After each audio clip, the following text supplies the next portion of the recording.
Warriors headed to Boston to play the Boston Celtics in a really, really good game. A game where the Warriors edged past the Celtics 111 to 107 to get their 24th victory of the year. Good one for the Warriors. Facing adversity.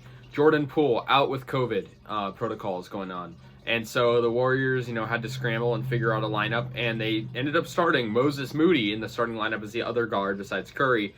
He only played 10 minutes, but he got his first career start and 2 points total. This was like the first game in a little while I've seen Curry play elite. I think Curry, obviously with the record of 3-pointers going on and whatnot, he has been, a little bit not playing as well because he's going for the record, and so he's taking a lot more shots he might not normally take or might not seem natural. But Curry had 30 points in 35 minutes, which I'm going to take any day from Curry. Really impressive performance from Andrew Wiggins, 27 points for him. Curry did foul out of this game, but he still led the team in points, and the Warriors held off Boston. And it was a good one for the Warriors. They definitely needed this victory. We've played decent teams lately, but, beating a team like the Celtics is always good. Even though the Celtics aren't playing as good as normal. Tatum had 27 points and 20 for Jaylen Brown. They had both respectively good games. A lot of players out with the COVID protocol right now. So that was, it's something interesting. It was Steve Kerr's 400th coaching victory, which really good for him. He's the third on the franchise win list, and so that's good to see. But, the Warriors, overall played pretty good. Curry was clutch. In the final, 4 minutes, he was making threes left and right. Warriors shooting tonight was pretty good. Field goal percentage around 43%. Shot well from three, pretty well.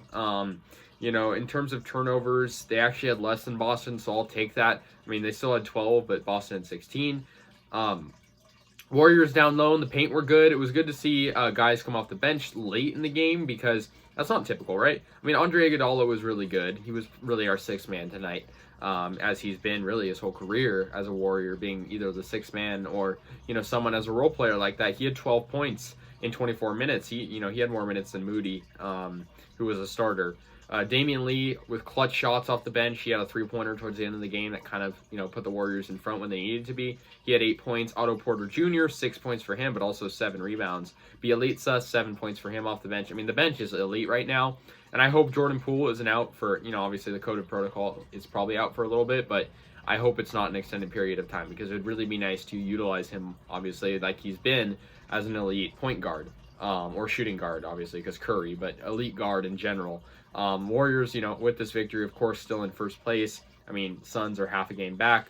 It's been tight. Good one for the Dubs, though. I liked what I saw tonight. We're going to play the Raptors. They're going to head up to Canada, which really isn't far from Boston. So, heading up there.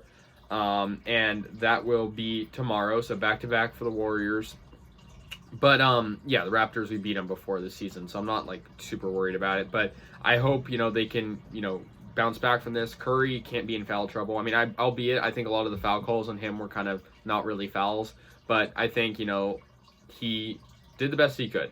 30 points for Curry. I'm happy about that. And like I said, I mean, look at the last couple of games. He's had in the mid-20s range in terms of points, which is good for your everyday player. But for Curry, it's an expectation that he's putting up 30-plus points a game. And tonight, that was good. But, in general, in this past couple of weeks, it's been tough because, he's obviously been shooting for a record that, of course, we all want to see him hit. But it's also, I think, taken a toll a little bit on his shooting. But it was good to see that. Gary Payton off the bench did good. Kuminga played a little bit as well. Just good team win for the Warriors. Everyone contributed, which was good to see. Andrew Wiggins did good. I'm going to give Andrew Wiggins player of the game because I feel like he was a little bit more efficient than any other player on the team. He was good shooting. He was good defensively. But yeah, I respect the Celtics though. I mean, tonight they had, a lot of players in double figures. They had 5 players in double figures. They had Tatum with 27. Marcus Smart had 19 points, 20 for Jaylen Brown, 15 for Josh Richardson, and Aaron Nesmith had 11. Good one for the Celtics. I mean, if you're playing the Warriors, they're 10. I mean, it's crazy to think that the Boston Celtics are 10 games back of the Warriors, but they put up a fight, and I respect them for that. But time for the Warriors to head on to the next one. They're now 24-5. Boston is now 14-15. So yeah, anyways, guys, let me know your thoughts. I'll see you guys later. Go Warriors.